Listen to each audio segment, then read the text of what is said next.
Bonjour à tous, j'espère que vous allez bien. Aujourd'hui, je suis très content de recevoir Johnny Frachet sur le podcast, ancien combattant de MMA professionnel, reconverti aujourd'hui en coach. Et tu étais notamment dans le coin de Morgan Charrière et de Taylor Lapillus à l'UFC Paris, pour ne citer que sur un exemple récent. Johnny, déjà, merci pour ton temps. Comment vas-tu? Merci pour l'invitation, ça va très bien.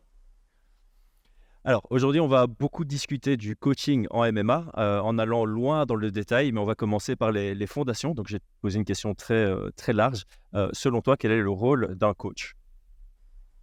Selon moi, c'est, que le combattant ou que le pratiquant se sente le mieux possible, soit le plus, épanoui et le plus heureux dans sa pratique. Hein. Donc, cette vision d'individualisation est très importante parce que tu as mis le combattant au singulier. Et donc, il y a une complexité aussi à gérer un groupe de plusieurs personnes. Ouais, c'est clair, c'est toujours la difficulté, le défi, c'est-à-dire utiliser les bienfaits du groupe, c'est-à-dire le matériel humain qu'un groupe peut représenter et en même temps, trouver une méthode pour pouvoir, spécifier et lorsqu'il y a des échéances et en même temps, permettre, une approche assez, particulière, assez spécifique pour que chacun des athlètes puisse progresser. C'est ça, on recherche la progression, optimale. Et maintenant, je vais rentrer dans le détail du MMA. Par rapport à un autre, sport, par exemple, quelles sont les spécificités du coach de MMA, par rapport à un coach dans notre sport, par exemple? Oui, oui, oui. Déjà, on va reprendre la logique interne du MMA pour bien définir ce qu'est le terme MMA. Donc, la logique interne du MMA, c'est, une discipline à maturité tardive, à haute incertitude. Du coup, quand on place ça dans le contexte de haute incertitude, il y a très peu de on peut pas vraiment prévoir, heu, avec exactitude, déjà la réaction du combattant que l'on accompagne, mais aussi, de son adversaire en face. Mais on doit aussi prendre le facteur exogène, tout ce qui se passe autour, c'est-à-dire, la compétition, le cadre, le public, et tout ça. Et donc, tous ces points-là, je pense que le coach déjà, il doit essayer de participer à cadrer tout ça. Ça, c'est une des particularités du MMA, mais on la retrouve aussi en boxe anglaise, par exemple. On la retrouve dans les sports de combat, professionnels. Il y a l'aspect, de violence, car c'est un sport violent, mais pas dangereux. À l'opposé, qu'est-ce que serait un sport, dangereux mais pas violent? C'est le motocross. Donc motocross, très dangereux, mais pas violent. Le MMA, violent, mais pas dangereux. C'est pas un dans notre société, c'est un peu tabou de dire le mot violent, mais pas forcément dans ce cadre-là, quand c'est cadré.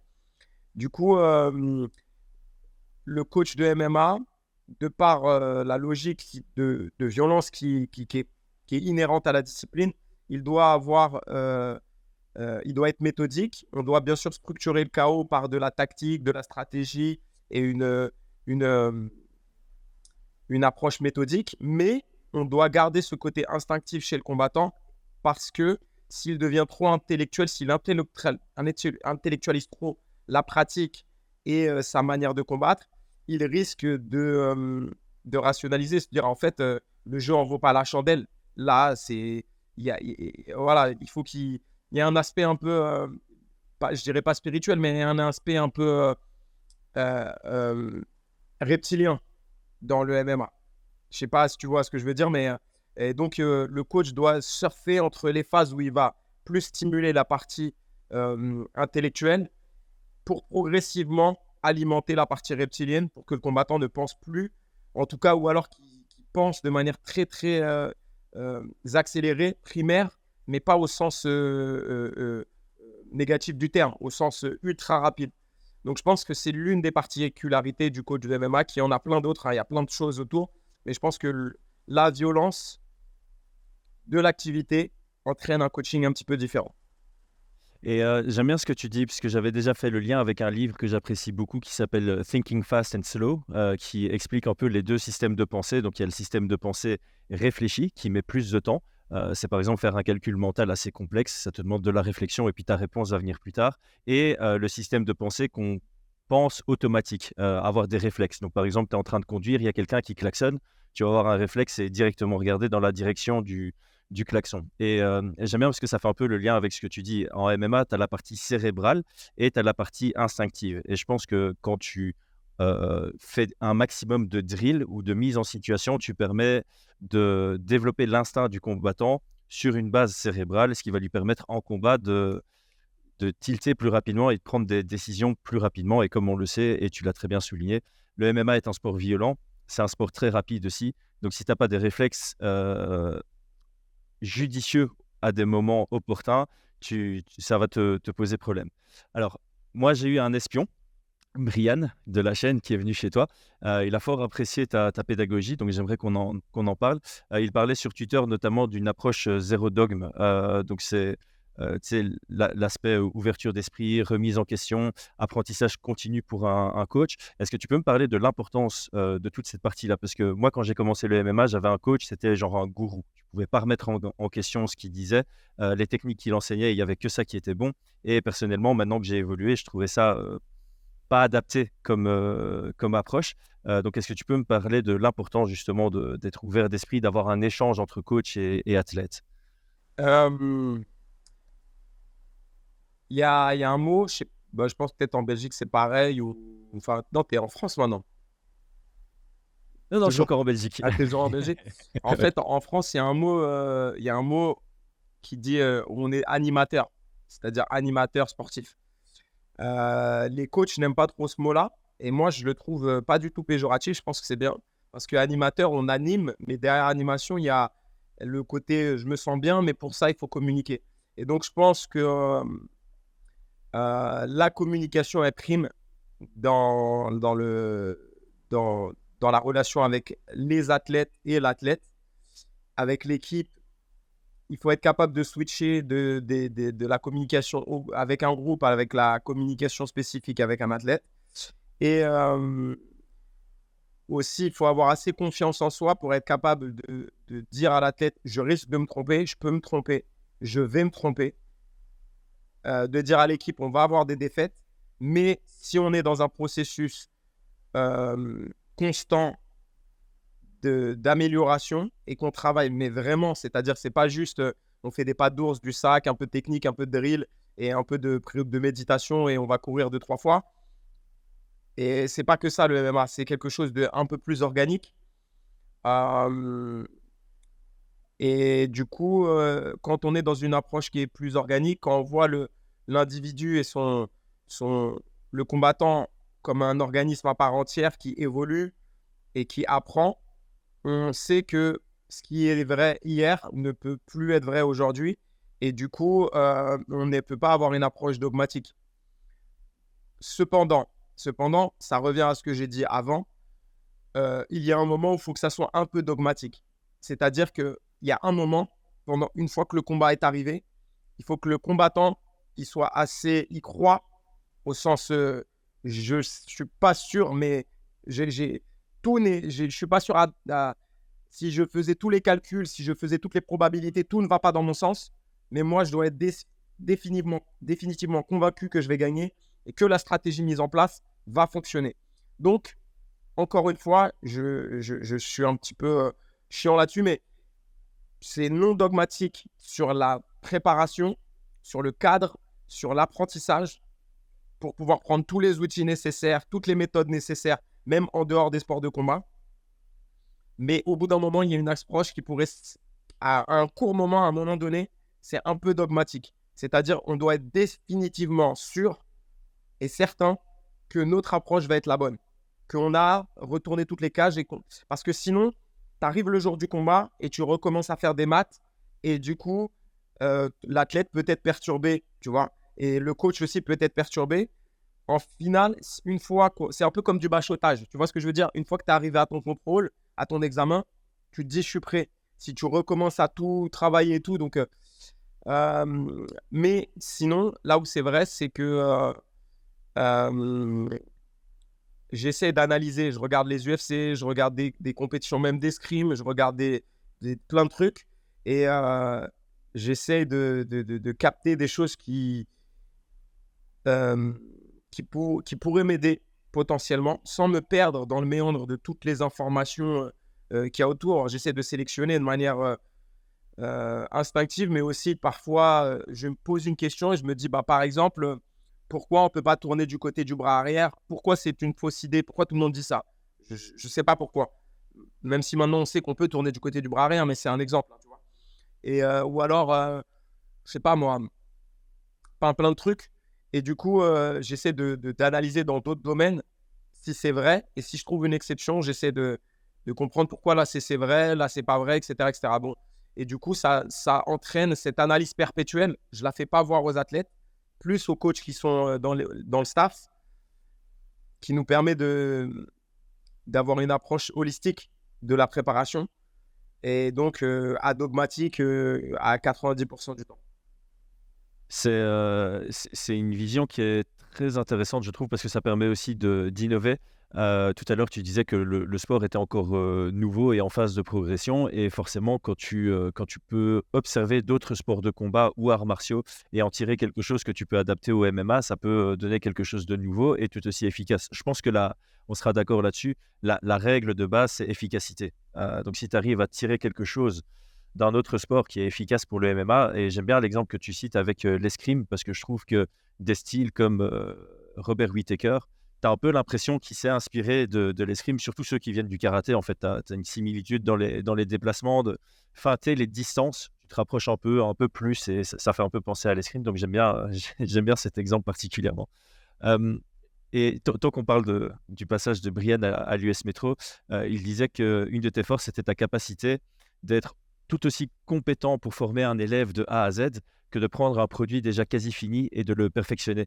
On voit d'ailleurs très souvent dans les grandes écuries de MMA qu'il y en a qui sont spécialisés dans je prends un élève qui a aucune base en MMA et je le peaufine pour qu'il devienne, ou je le développe pour qu'il devienne un champion.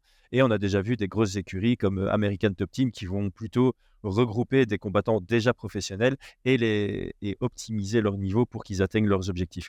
Euh, la gestion d'un groupe, c'est très compliqué. On en a déjà parlé dans ce podcast. Comment est-ce que toi, tu approches ça? Est-ce que tu as une approche différente quand tu as Taylor Lapillus qui débarque chez toi alors qu'il a déjà un niveau UFC? Est-ce que tu l'abordes de manière différente que quelqu'un qui arrive chez toi quand il est amateur ou qu'il n'a même pas encore combattu? Alors déjà, pour remettre les choses dans leur contexte, j'ai pas encore formé de quelqu'un de A à Z et qui est arrivé à très, très, très, très haut niveau. Souvent, j'ai repris des gens et j'ai participé à la préparation des gens, de combattants. Et voilà, ça m'est pas encore arrivé. Peut-être avec Eva Durst, qui est arrivé à un bon niveau, Mathilde Aschenbrenner, etc. Peut-être Peter Ligier aussi. Mais pour le moment, il n'y a personne que j'ai formé de A à Z. J'ai participé, mais de A à Z, pas encore. Maintenant, je pense que j'arrive à inculquer de bonnes bases à des combattants. Je pense que parfois, c'est bien qu'ils aillent voir ailleurs pendant un moment et après qu'ils reviennent. Ça leur permet de revenir avec une autre approche. Et puis moi, je peux les aider à améliorer leur style, etc. Ensuite, pour ce qui est d'améliorer le cas de Taylor, c'est un cas particulier parce que Taylor, il y a 12 ans, il s'entraînait avec moi à Vivacité quand je donnais des cours à Grigny. Il y a très très longtemps, donc je le connais. Mais 12 ans, c'est énorme. Il n'avait pas ce niveau-là. On peut dire ce qu'on veut, mais Fernand Lopez a fait un énorme travail avec Taylor. Parce que le style qu'il a, la vision qu'il a, la maturité, tout ça, ça a été fortement développé par non seulement Fernand, mais aussi les coachs et les personnes qui sont ses partenaires dans cette salle, au MMA Factory, qui forment beaucoup de combattants. Donc ça, nous ne pouvons pas le retirer, ça c'est super important. Et du coup, quand le combattant il vient ici, bah, moi je le connais plus bien en fait, parce que ça serait trop facile de dire ouais, il s'est entraîné un an avec moi et en fait c'est mon élève. Non, c'est pas vrai, tu vois. Et du coup, quand il est revenu ici, ben, je lui ai proposé qu'on fasse pas tout de suite la leçon, qu'on travaille pas tout de suite directement ensemble, qu'il y ait une phase d'accroche, tu vois. C'est un peu comme une relation avec un partenaire de travail. Tu vois, tu es dans le même bureau, mais ça fait longtemps que vous n'avez pas travaillé ensemble. Il faut que vous remettiez vos process ensemble, tu vois. La Tout à confiance, fait. les méthodes de communication. Et du coup, c'est ce qui s'est passé. Je fais des propositions, j'analyse les combats. Je ne montre pas tout ce que je fais, mais j'analyse les combats et tout. Et après, je fais des petites propositions. J'ai de la chance que Taylor soit accompagné de Abadila, son coach de boxe anglaise, et Eric Cara, qui est aussi son préparateur mental. Ces deux personnes-là me permettent de mâcher beaucoup le travail et moi, dans la session de MMA, de spécifier. Donc, en fait, c'est plus simple. Et puis, en plus, Taylor, il m'a mis tout de suite à l'aise. En fait, il m'a dit, vas-y, je te suis. Même comme ça, j'essaie de ressentir chaque jour comment il se sent, ce qui marche pas, et faire des micro-changements à chaque fois, des micro-modifications pour pouvoir pas dénaturer son style, mais plutôt lui apporter ce qu'il a besoin et renforcer peut-être les petites choses qui doivent l'être. Donc, il n'y a pas de méthode particulière. Je pense que ça peut être différent pour tout le monde. C'est un exercice de style difficile de reprendre un combattant qui qui a déjà beaucoup d'expérience et qui a déjà un typage spécifique, tu vois. Mais en communiquant et en étant présent avec lui, en écoutant, etc. Moi, j'ai la particularité que, tu vois, moi, je sors pas trop avec les athlètes, tu vois, je les vois pas trop en dehors, etc., etc. On se voit à la salle, on sympathise de ouf, c'est mes potes. Mais du coup, tous les échanges que j'ai avec, c'est vraiment dans la salle et peut-être des fois sur WhatsApp quand ils ont un combat et tout. De cette manière-là, j'essaie d'être très attentif à ce qu'ils font à la salle et leur poser des questions spécifiques, les mettre avec différents adversaires. En fait, je fais des évaluations et ça me permet de voir ce qui a marché, ce qui n'a pas marché en temps réel et adapter chaque jour comme ça. Donc, il n'y a pas de recette. Je devrais dire test, donc évaluation, remédiation, test, évaluation, remédiation. Et c'est un processus comme ça qui ramène jusqu'au combat. Et en plus, ces phases-là, appuyées par tous ces experts, qui sont Abadila, qui sont Eric Cara, ça me permet de spécifier encore plus la part qui m'est allouée, quoi. Je pense qu'il n'y a pas de secret au succès. C'est une constante remise en question. Ouais. Et j'aime bien, tu parles d'ajustement et je pense que c'est une bonne chose d'avoir un œil analytique sur chacun des combattants que tu as, peu importe leur niveau, peu importe leur passif, et adapter ton coaching en fonction de ce dont ils ont besoin selon toi. Et encore une fois, avec ce côté échange et ce côté confiance aussi, comme tu l'as dit, c'est important que les combattants aient confiance en leur coach, forcément, ce qui leur donnera confiance en leur préparation et en leur performance dans le combat, parce que tu l'as assez bien souligné, si tu doutes pendant le combat, tu vas être dans ta tête. Si tu es dans ta tête, il y a des temps de réflexion qui sont cruciaux pendant le combat et c'est mieux d'être dans un état de flow, comme on aime bien dire. Je propose qu'on en vienne aux événements récents. Tu t'es occupé, comme je l'ai dit en introduction, de la préparation de Morgan et de Taylor pour l'UFC Paris. Les deux ont sorti un très très gros combat, donc félicitations à toi, félicitations à toute l'équipe qui a participé à ça et forcément félicitations à eux. On va commencer par le plus classique parce qu'il y a tout un chamboulement de dernière minute du côté de Taylor que j'aimerais aborder quand on parlera de lui. Mais ici, commençons par Morgan parce que le combat était prévu assez à l'avance. Quel était le game plan? Comment est-ce que tu as individualisé sa préparation sur les quelques semaines entre l'annonce et le combat? Parce que je dis que ça a été prévu longtemps à l'avance. J'ai plutôt dire ça comme ça. Son adversaire n'a pas changé. Et je crois que vous avez eu quoi? 5 semaines de préparation, quelque chose comme ça? Ouais, c'est ça. Alors, il a eu un combat pas longtemps avant qui l'a permis de bien être dans le rythme. Ça nous a permis aussi la petite victoire que si j'ai pu apporter un truc sur le striking de Morgan, c'est je pense temporiser. Prendre un peu plus le temps de s'installer dans la cage, de faire durer chaque seconde. Parce que déjà, avec Karim, son prof de pied-point qui est exceptionnel, j'ai pu peut-être apporter cette phase-là de prendre un peu plus le temps de devenir un prédateur, mais calculer un peu plus ce qu'on fait sans enlever ça et sortir cette agressivité, cette puissance qu'on lui connaît au bon moment. Renforcer aussi son système défensif. Moi, je mets beaucoup l'accent là-dessus. Donc, au niveau du game plan, en fait, ce que je fais, ça je le montre pas aux combattants, mais en fait, j'utilise un truc que j'ai appris à utiliser grâce à Lionel Brézéfin à la Fédé. c'est un logiciel de projet, de suivi de projet qui s'appelle Trello.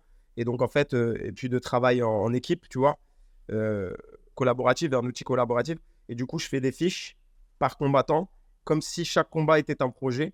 Et du coup, à partir de ça, soit je prends des notes à la main, tout ça, et je mets des pièces jointes dedans, j'alimente. Et pour le moment, je le fais que pour moi parce que tout le staff ne sait pas encore, je l'ai pas encore déployé à 100%, mais j'utilise pour moi et ça me permet de voir où il va, tu vois, et de trouver une constante dans la préparation. Comme on dit, c'est assez chaotique. Je mets des points importants et c'est ce qu'on a suivi dans cette préparation. Donc, analyse du combat avec le combattant, recherche des sparring, les situations à risque. Donc, comme tu dis dans le podcast avec Aldric et Brian, c'est les winning conditions. Donc, voilà, je mets les winning conditions. Je regarde aussi comment lui, il nous battrait, comment son adversaire ferait pour nous battre. Je regarde aussi le facteur X, qu'est-ce que ça pourrait être, un vieux back fist, un coup de genou sauté, tout ça. Je regarde les facteurs X qu'il a pu déjà avoir dans ses autres combats pour voir si en fait c'en est pas. C'est des moments qu'il saisit, qu'il attend comme un chasseur à la guet, tu vois. Et du coup, on a vu son coup de genou sauté, on a vu son looping punch. On a eu la chance de... Là, j'ai plus le nom en tête, je crois que c'est Sport Mouvement. C'est une boîte qui fait du profilage de combattants. Et ça m'aide pas mal parce qu'ils avaient détecté très rapidement la faiblesse au niveau médian de l'adversaire de Morgan. Moi, en plus, sur l'analyse, je l'avais vu aussi, mais en la formulant d'autres... j'ai pas toute leur science et tout ça, mais je l'avais vu par l'expertise et par l'analyse du combat. Du coup, les deux en même temps ont confirmé qu'il avait une faiblesse au niveau du foie. Morgan le disait, il voyait son middle passer. Moi, je ne suis pas d'une école qui envoie beaucoup les middle à la base, mais on les a quand même beaucoup travaillés parce que lui, il les fait bien. Et je t'enverrai, si tu veux, le game plan qu'on a fait. J'ai une capture d'écran de ce qu'on a fait. J'étais content parce que j'aime bien quand on arrive à prédire un petit peu en avance ce qui va se passer. Et dans le game plan, je mets à partir de 2 minutes 30, commencer à sortir une jambe. Une fois qu'on a commencé à maîtriser la distance et à maîtriser le timing. En gros, c'était ça.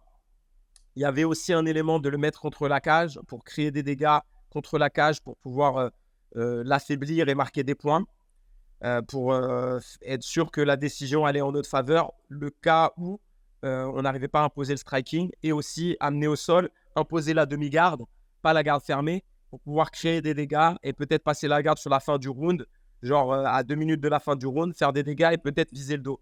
En lutte contre la cage, sur le gros point, c'était menacer... entrer en single, en double, puis single pour exposer le bodylock, prendre le bodylock et par des frappes, le forcer à donner son dos parce qu'il donne beaucoup son dos pour défendre. Maintenant, il défend bien contre la cage, il manage bien son énergie. Donc, en fait, c'était faire des dégâts, exposer le dos, lui mettre les coudes au sol, mais pas prendre le dos. Et voilà, c'était ça.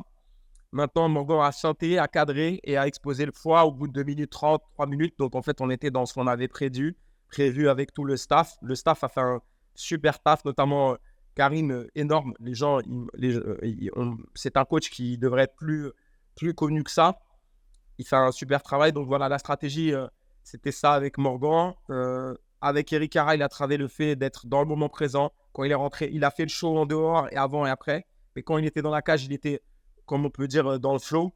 Et ça a bien marché. Voilà, la stratégie, c'était ça.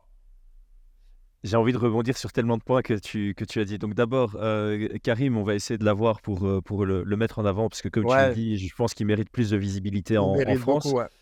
Au même titre que Sport Posture Conseil, c'est eux qui ont fait l'analyse de morphotype, on va dire. Ceux-là, j'ai aussi, je ne sais pas si c'est une personne ou plusieurs, mais j'aimerais les inviter. Ils sont deux, je crois. J'aimerais les inviter parce que c'est une nouvelle case qu'on rajoute à l'analyse pré-combat qu'on n'avait pas par le passé, et je trouve ça absolument passionnant. Le taf qu'ils ont fait, c'est monstrueux. Pour te dire, ce qui est fou, c'est qu'ils avaient vu qu'il avait une cicatrice à l'épaule gauche qu'il n'avait pas sur les autres combats, et une cicatrice au biceps qui montrait peut-être un raccourciment du biceps, donc une diminution de son allonge. Et Morgan, comme ce mec, peut-être dans les réseaux sociaux, tout ça, on le voit pas, mais c'est vraiment quelqu'un de très très intelligent, tu vois, vraiment particulièrement intelligent. Ouais, pour l'avoir interviewé plusieurs fois ici, je l'ai remarqué, c'est quelque chose que je souligne tout le temps après avoir interviewé Morgan. Il te donne de l'énergie quand tu peux échanger avec lui. C'est Effectivement, ça. tout est réfléchi de son côté et j'aime bien ce que tu dis sur, sport posture parce que l'attention aux détails, c'est toujours quelque chose qui me fascine et à ce point-là, c'est absolument incroyable. Il y a une phrase que tu as dite au tout début quand tu répondais par rapport à Morgan, c'est le fait que tu mettais beaucoup l'accent sur la défense et moi, il y a quelque chose que j'aime souvent dire, c'est que avoir confiance en ta défense te permet de mieux Ouais, déployer ton côté offensif. Est-ce que c'est quelque totalement. chose sur lequel tu es d'accord? Bah, comme on a dit, le sport, c'est un sport à haute incertitude. Et donc, qui dit haute incertitude, même ton spécial, tu n'es pas sûr de le passer. Donc, on va dire qu'un combattant moyen ou alors un combattant de très très haut niveau, voire excellent, a entre un et 4 spéciaux en striking, un et 4 spéciaux je compte aussi dans les défenses, hein. En 1 ou 4 spéciaux en défense et en contre de lutte, cage wrestling et sol. En gros, si je devais généraliser, ça serait à peu près ça le profil. Donc, maintenant, je pense qu'un combattant qui a un profil défensif très fort, qui a beaucoup ce que j'appelle des barrières défensives, que ce soit en lutte, en boxe et au sol, devient redoutable et naturellement, son mental va être beaucoup plus solide puisqu'il est consistant dans sa méthode de défense. Et je porte beaucoup, bah, tu m'entends, hein, la plupart des consignes que je donne dans la cage, c'est pas forcément, c'est pas forcément des attaques, mais c'est aussi des défenses. J'insiste sur le côté défensif. J'ai corrigé ça grâce à Eric Cara et tout parce que ça pouvait porter le combattant à se bloquer lui-même. Donc j'essaie en fonction en connaissant les modalités de communication du combattant, j'essaie de m'adapter à ça, mais quand même, j'aime beaucoup qu'il ait plusieurs barrières défensives, tu vois. Et c'est ce que j'ai essayé de rajouter à Morgan, c'est plusieurs barrières défensives. Donc les parades chassées, les parades bloquées, les esquives, les obstructions, les interceptions, les contre-attaques et les contres, euh, plus les déplacements. Ajouter quelques petits trucs à ça, tu vois, peut-être quelques petits points sans changer son style. Euh, c'est ce que j'essaie de faire au jour le jour. Et dans son combat, ses esquives étaient millimétrées, hein. Je trouve que c'était ultra précis, il y avait très peu de déchets et je pense que ça a aussi joué sur le mental de Zekini qui voyait qu'il passait chaque fois juste à côté avec son côté offensif. Hem, Excuse-moi, Karine, il fait un gros travail, son coach de striking, sur les décalages et aussi sur les mouvements du buste. Là-dessus, il fait un travail particulièrement intéressant. Au début, je ne voyais pas où il voulait en venir parce que c'était assez particulier. Et en fait, maintenant que je le vois, c'est très intéressant, les sorties d'axe et tout ça. J'essaie en étant en contact de tous ces grands coachs, j'essaie d'améliorer aussi moi ma méthode, tu vois. Et donc, c'est intéressant ce qu'il a fait avec Morgan, notamment le fait d'être capable d'esquiver à partir d'un kick. Je envoie un kick et j'ai encore ma mobilité du tronc pour pouvoir esquiver. C'est ce qui s'est passé dans le combat si on regarde quand il envoie le middle. ça donne presque envie de faire une cellule de coach, en Ouais, France pour pouvoir échanger de temps en temps et c'est un peu ça que j'essaye de faire ici. Hem J'ai eu l'idée après l'UFC Paris d'essayer d'interviewer un maximum de coachs parce que on le sent sur les podcasts avec Aldric. Je pense que ça plaît aussi, ouais. à l'audience d'en apprendre et je pense que ça peut être ultra bénéfique d'avoir des échanges, assez transparents sur, toutes les connaissances parce que comme on l'exprime depuis le début du podcast ici, l'esprit libre, le fait de se remettre en question, de se poser des questions, c'est très important et le fait voilà, de chacun apprendre de l'expérience de quelqu'un d'autre, ça peut être bénéfique pour le MMA français dans son ensemble. C'est vrai. Hem Mais tu sais, moi, j'ai écouté vos podcasts, hein. J'ai écouté le podcast de Aldric pour voir comment vous faisiez les stratégies et tout ça. Et ça m'a permis de mettre un peu plus de constance dans mes écrits. Tu vois, j'ai utilisé certains des grands termes que vous avez utilisés plusieurs fois dans différents de vos podcasts. D'autres podcasts, mais notamment le tien, le vôtre. Et ça permet d'améliorer, d'aiguiser, tu vois. Et ça aussi, de comparer. Et le fait de comparer, bah, tu t'améliores forcément, tu vois. Et en fonction des sensibilités, par exemple, je vais avoir une sensibilité. Aujourd'hui, il y a un autre coach qui est venu. Aujourd'hui, un de mes élèves, il m'a demandé est-ce qu'il peut venir. Et en fait, c'est un prof de boxe anglaise à la base. Il m'a demandé est-ce que je peux faire la leçon une fois ou deux à un des élèves. Je lui ai dit ouais, vas-y. Et j'ai regardé comment il faisait. Et à partir de ça, j'ai vu qu'il donnait des détails que moi, je les connais, mais je les expliquais pas pareil. Et ne serait-ce que la manière de communiquer avec le combattant, l'attitude. Tu vois, Badila, il a une attitude très basée autour du jab, le coach de Taylor, un petit peu rustique, mais en même temps super pointilleuse, tu vois. Il utilise des mots comme des shurikens, tu vois, très précis pour pouvoir créer des modifications chez le combattant et l'éveiller sur des points. Et tout ça, j'essaie de le prendre à chaque fois, que ce soit la com, la communication, que ce soit l'approche, que ce soit l'attitude, que ce soit même le matériel. Moi, j'adore, j'achète du matériel. Je suis un geek, j'achète des matériaux, des trucs de ouf, tu vois. Des trucs genre le, comment ça s'appelle, le calf guard. Tu vois ce que c'est le calf guard? Absolument pas. C'est quoi? En C'est fait, pour protéger ouais, le c'est mollet? un truc, Ok. c'est comme un pao, mais pour protéger pour le calf kick. Et en fait, Ah, je l'ai c'est incroyable, acheté. c'est top ça. Ouais, cette marque, elle est top. Et du coup, je l'ai commandé là, une petite entreprise je sais plus, au Mexique ou je sais pas où. Et ça a mis 2-3 mois pour arriver. Et je les ai reçus jambe gauche, jambe droite. Et maintenant, dans la leçon, je fais la leçon d'anglaise et ils mettent les calf kicks, tu vois. Et donc, il y a un Oh gros mec, patch sur le côté pour faire le calf. Et tu sais, je suis fan de toutes ces conneries-là, tu vois. J'aime bien les petits équipements un peu nouveaux et tout pour stimuler les combattants différemment. j'aurais tellement eu besoin de ça pour quand je préparais Brian à ses combats parce qu'il aimait bien tabasser mon mollet. Le nombre de fois où j'ai boité à cause de Spay, ça m'aurait vachement aidé dans ses préparations. Venons-en à Taylor. Donc, Taylor, on vient d'en parler, énorme jab dans ce combat d'ailleurs. Ça ne me surprend pas Ouais. ce que tu dis par rapport à son coach de boxe anglaise. Il nous pond un très très gros combat face à un adversaire qui a changé à 3 jours du combat. Est-ce que tu peux me parler un peu des détails? Parce que j'ai bien apprécié le fait que tu sois ultra méthodique sur la préparation et le game plan. J'aime bien le fait que tu utilises un outil qui est plutôt utilisé dans le monde de l'entrepreneuriat pour la gestion de projet et que tu vois carrément le game plan et le training camp comme un projet.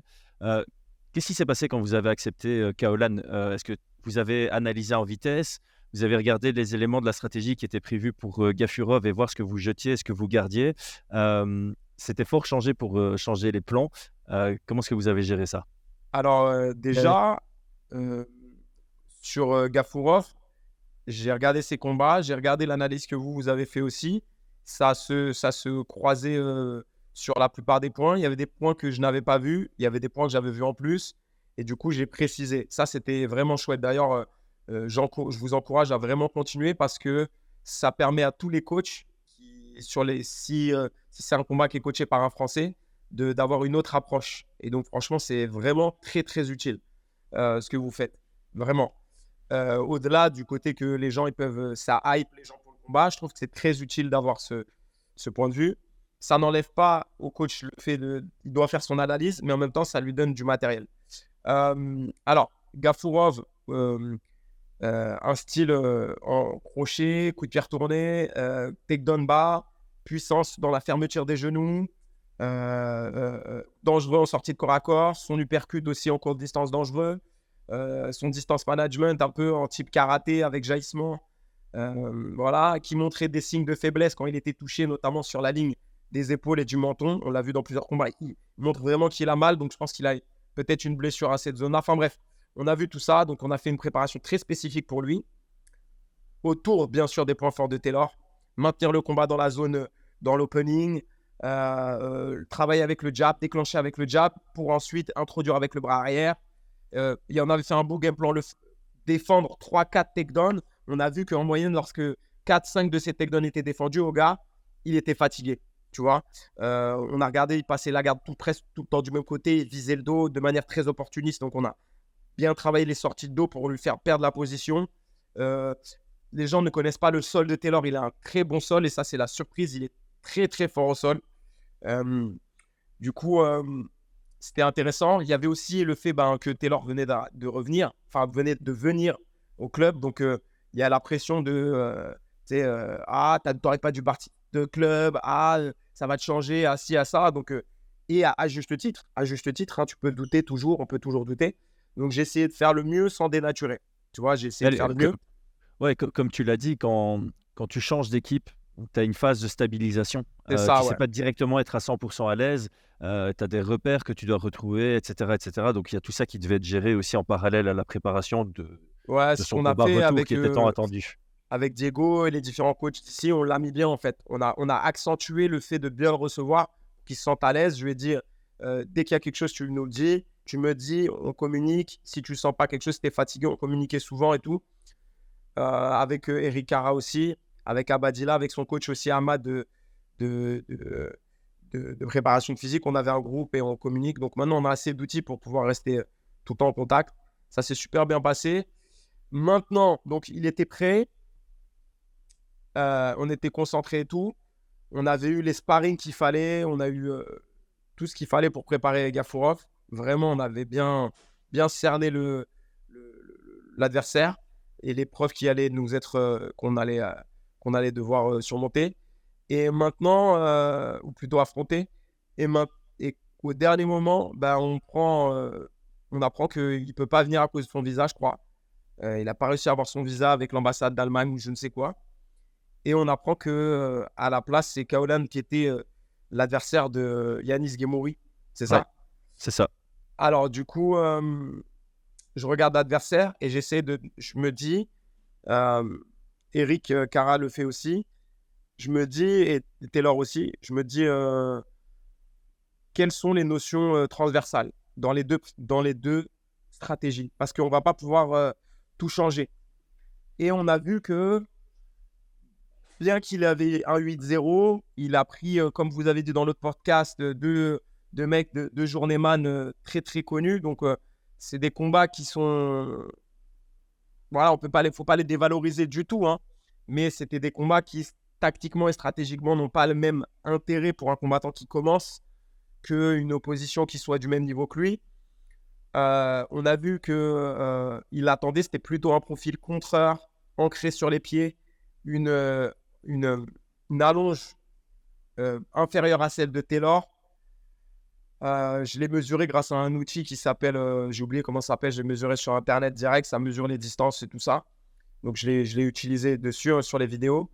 Et on l'a vu par rapport à son extension aussi de bras. Il boxe en bras court. Il a besoin de venir un peu dans cette bagarre, dans ce in-fight, pour pouvoir être efficient.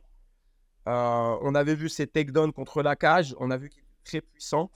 Ça, c'était une des notions transversales avec Gafourov. Avec moins de diversité que Gafourov, mais avec plus de persistance et de puissance. Et c'est ce qu'on a pu voir sur le combat. Donc, double, single, on sort à l'extérieur, crochetage et amené au sol. En gros, je suis ensuite essayé de dominer la ligne de genoux quand l'adversaire est au sol pour pouvoir imposer prendre un TKO ou même une finalisation en prenant le dos. Du coup, à partir de tous ces aimants-là, on a fait la leçon avec Taylor et j'imitais son adversaire. Je mettais des petits gants de sac, tu sais, des gants Léon là, de sac rembourrés et tout ça. Et je me suis entraîné à imiter son adversaire. J'ai un peu ce gabarit trapu et petit comme ça et je boxe en crochet, donc j'ai bien réussi à l'imiter. Et je pense que j'ai aidé Taylor sur cette préparation-là en l'imitant, en plus de tout le monde, hein, mais je l'ai imité pour qu'on enlève tout le côté de blessure possible. Et moi, je faisais que de la simulation. En fait, c'est comme s'il était dans Matrice et il branchait le truc derrière. Et moi, j'imitais à 100% son adversaire. On l'a fait quelques fois, hein, on l'a dû faire 4-5 fois. Et ce qu'on s'est rendu compte, que c'était un style qui était intéressant pour Taylor. Par contre, il y avait le fait que Taylor, ça faisait 7 ans qu'il n'était pas revenu dans la cage, à l'UFC. À l'UFC, ouais. Et c'est un profil assez particulier parce qu'il a un crochet du bras avant qui est intéressant, Kaolan. Et on le voit sur ses sparring. On le voit sur certains de ses sparring que j'ai regardés. Taylor l'a senti, c'est pour ça qu'il n'envoyait pas trop le bras arrière. Tu vois, pour montrer, il l'a joué safe. On a aussi, j'ai été assez impressionné de sa puissance, sa force isométrique sur les phases de lutte qui ont créé un valgus, c'est-à-dire une fermeture des genoux de Taylor et qui l'a amené au sol. Pourtant, Taylor a une très bonne défense d'amener au sol. Par contre, ce qu'on a bien fait, c'est qu'au sol, avec Diego et aussi moi, on a rajouté plutôt que Taylor avant, pour se relever, il donnait tout de suite le dos. Et ensuite, il défendait sur la menotte, tu sais, sur le grip, le body lock. Sur le body lock, ouais. Là, on lui a rajouté tu m'entends dans le coin, je lui dis, sors les genoux, une sorte de garde assise, pseudo-garde assise pour créer des barrières pour que l'adversaire ne puisse pas monter sur lui. Et donc, il a été très patient, il a récupéré la ligne de genoux et voilà. Il a fait un beau travail comme ça et il a fait plus de dégâts, il a gagné clairement le combat. Donc, c'était intéressant. Un beau retour, un beau test pour Taylor, parce que beaucoup de ses adversaires, à mon avis, vont avoir ce genre de game plan. Et voilà, c'était bien. Le bras avant, c'est pas moi, c'est Abadila, c'est aussi le MMA Factory. C'est tous les coachs de là-bas, Fernand et tout ça, qui lui ont développé cette notion de la distance et tout et tout. Donc, on doit rendre à César ce qui est à César. Et moi, j'ai accompagné, j'ai essayé de faire les petits ajustements que j'ai sentis, que j'ai vus et que j'ai réussi à mettre en place pour ce combat-là. Et donc, ouais, c'est la victoire d'un staff. Hein. Ce combat-là, c'est la victoire d'un staff et principalement une grosse victoire pour Taylor. Principalement pour plein de choses qui lui sont propres et qui lui sont personnelles, mais plein de choses qui sont un combat très important pour lui. Et donc, voilà, quoi, les 2 victoires, c'était vraiment cool pour l'US Metro. J'y croyais pas trop. Moi, j'avais jamais coaché tu sais, j'arrive dans une grosse structure en 2 mois et demi, grâce à Diego, des gens qui me font confiance.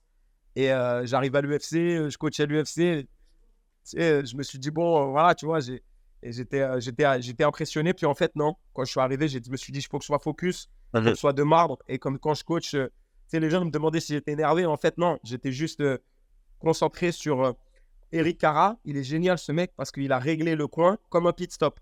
C'est-à-dire que quand tu t'arrêtes, on savait exactement ce qu'on allait faire. Tu vois, tu as vu, j'ai pas célébré le combat avec Taylor, je suis parti tout de suite pour aller avec Morgan. Je pense pas que ça s'est vu dans la Non, caméra. mais Mais on s'est douté parce que c'était l'un après l'autre et on t'a vu faire ton j'ai dû walkout à ton courir, aise. j'avais le vêtement, il y avait le mec, il y avait un des officiels qui avait les vêtements que je devais changer. Tu sais, parce que tu es obligé de mettre les Ouais, vêtements parce qu'il y qui a te donnent. le nom derrière, ouais. Voilà, et tout. Et donc, j'ai dû changer. Je suis rentré, j'ai mis les gants avec Morgan. Parce qu'avec Morgan et Taylor, juste avant qu'il rentre, il y a un petit truc que j'ai découvert. Peut-être ça peut aider des coachs, peut-être tout le monde le fait. Mais j'ai une théorie sur c'est sur l'effet de l'adrénaline, mais négatif. C'est-à-dire que, et du stress. C'est-à-dire que quand le combattant il s'échauffe et il arrive à la cage, il y a un long moment, tu sais très bien, qui peut varier de 15 à 30 minutes, 20 minutes des fois. Et sur ce temps-là, un combattant qui est plus débutant ou plus jeune, qui a moins de combats, il reste dans sa phase d'échauffement, il Ouais. reste activé. Et un combattant expérimenté se désactive très très vite dans cette zone-là. Et donc, dans ce passage-là, j'ai été confronté parfois peut-être, excuse-moi, je fais une petite digression, mais ça rentre dans le cadre. J'ai été confronté à des combattants qui étaient plus concentrés. Ils perdaient le sens de la distance et du timing qu'ils avaient lors de l'échauffement au préalable, qu'on avait fait au préalable. Du coup, là, je leur fais des petits jeux cognitifs, mais très simples, tu vois, de distance, des petits jeux de sensibilité, les yeux fermés en lutte, que je crochette et tout ça pour les éveiller, pour quand ils rentrent, ils ont 1 minute 30 de plus que leur adversaire, tu vois, dans la cage. Sauf si lui, il a fait la même chose. Et du coup, c'est ce qu'on a fait donc avec Taylor et Morgan. Juste avant, c'est ce qu'on a fait. J'imite autant que faire se peut leur adversaire. Et sinon, je ramène quelqu'un qui est du même gabarit dans le vestiaire pour qu'il limite, pour que comme ça, quand on rentre dans la cage, ils ne passent pas de l'eau chaude à l'eau froide, tu vois. Ils arrivent tout de suite. Donc voilà. Et plus ce petit échauffement qui est juste derrière le rideau, avant qu'ils rentrent, enfin derrière le rideau, à l'entrée, là, sur le gate. Avant le walkout, quoi, ouais. Voilà, avant le walkout. Et du coup, ils arrivent, ils sont déjà. Je pense que ça les aide, tu vois, voilà, Ouais. surtout pour les combattants qui sont expérimentés. Donc, ouais, j'ai cadré un petit peu toute la méthode. Après, tu m'as posé les questions. Ouais, c'est tout. Ouais, Mais en fait, j'en arrive à la toute dernière question parce que toi, dans 5 minutes, tu dois aller donner cours. Ouais. Donc, justement, on va parler du rôle du cornerman. Avec Aldric, on a fait un épisode Ah ouais. entier là-dessus. Mais moi, j'aime bien poser cette question. Quelle est la valeur ajoutée d'un cornerman pendant le combat, selon toi? Bon, je t'avoue, et je pense que tu l'as peut-être entendu quand je commentais Ares. J'avais vraiment bien vanté et complimenté ta façon d'être dans le coin. C'était sur un combat d'Alex Tekena. Non, Donc, j'ai pas écouté. ah bon, bah, Excuse-moi. j'avais fait une petite éloge, il y a pas de souci, j'avais fait une petite éloge, et je pense que je l'ai fait aussi durant l'UFC Paris. Donc, selon toi, quel est le rôle vraiment d'un cornerman? Quelle est sa plus-value? Qu'est-ce qu'il doit dire? Qu'est-ce qu'il doit pas dire? Voilà, je te laisse Je vais, répondre à ça et ce sera la fin. je vais essayer de pas trop m'étendre là-dessus, mais je vais essayer d'être concis. Euh, le rôle, c'est il y a un coach qui intervient ici qui s'appelle Jérôme Huon, qui était entraîneur de l'équipe de France de boxe française, qui intervient ici très très méthodique. La boxe française, entre parenthèses, la méthode de la boxe française, à mon avis, très sous-estimée dans le MMA. Arnaud Templier vient de l'ABF et on voit les bienfaits que ça peut avoir sur ses combattants. Donc voilà, il dit qu'il envoie des shurikens juste au bon moment pour les combattants. Moi, avant, avec Sandra Tekna, je lui dis carrément ce qu'elle doit faire. Je lui dis, fais attention, fais ci, fais ci, fais ça et tout. Et du coup, avec Alexandra, j'ai plus une trame étape par étape que je lui récite et que je lui dis. Ça dépend du combattant. Maintenant, j'essaie de parler un peu moins et d'être un peu plus précis pour laisser l'instinct du combattant s'exprimer. En tout cas, le coach est là pour mettre un cadre au combattant. Le combattant doit avoir l'impression qu'il a deux personnes avec lui. En fait, le coach est un copilote. C'est un copilote. Attention à ça, attention à ça, attention à ça. Recule, tout ça, tout ça. Il doit donner je pense, d'abord les manœuvres essentielles de défense, les rappeler et ensuite rappeler les points de la stratégie et peut-être faire des ajustements par ses consignes sur le game plan. Change, tourne plus à droite, tu peux envoyer les jambes, etc. etc. Faire des propositions. Mais tout ça se travaille en amont sur les match tests qu'on fait à l'entraînement. Donc voilà, si je devais dire quelque chose, c'est le combat est complètement chaotique. Le combattant, il est concentré, il ressent, il voit des choses. Mais toi, tu en vois, en tant que coach, tu es plus loin, tu es dans le calme et tu vois d'autres choses que lui. Tu vois peut-être les choses un peu plus au ralenti. Et tu peux, si tu as un staff organisé, il y en a un qui peut dire, comme tu as dit dans un de tes podcasts, il peut dire vraiment selon les règles du pointage, du système de points du MMA, si vraiment on gagne, si on est en retard, etc., le temps et en plus les consignes, les notions de timing et de distance, de stratégie et aussi d'attitude, tu vois. Mais c'est aussi donner des encouragements pour booster la confiance du combattant. En gros, un copilote qui combat avec le combattant, mais sans être là physiquement dans la cage, mais par des consignes, par sa vue externe, son analyse externe. Voilà, je pense que c'est ça l'intérêt du coach. Magnifique. Franchement, une très belle façon de résumer le rôle du cornerman et je te suis à 100% dessus. Merci pour ton temps et pour toute ta transparence. Je pense que, comme on l'a dit à un moment du podcast, ça peut apporter beaucoup de choses Oui, de pouvoir mettre en avant les coachs en France, surtout s'ils échangent avec autant de transparence que toi et autant de connaissances. J'espère qu'il y a d'autres coachs qui vont pouvoir écouter ça pour introduire certaines nouvelles méthodes à leur arsenal. Et c'est une première, c'est probablement pas une dernière. En tout cas, merci à toi et tout le meilleur pour la suite. merci beaucoup pour l'invitation et puis merci pour aussi, j'ai utilisé tous vos podcasts pour moi-même m'améliorer en tant que coach, donc c'est top, c'est un super taf. Merci beaucoup. Ciao, ciao. Ciao.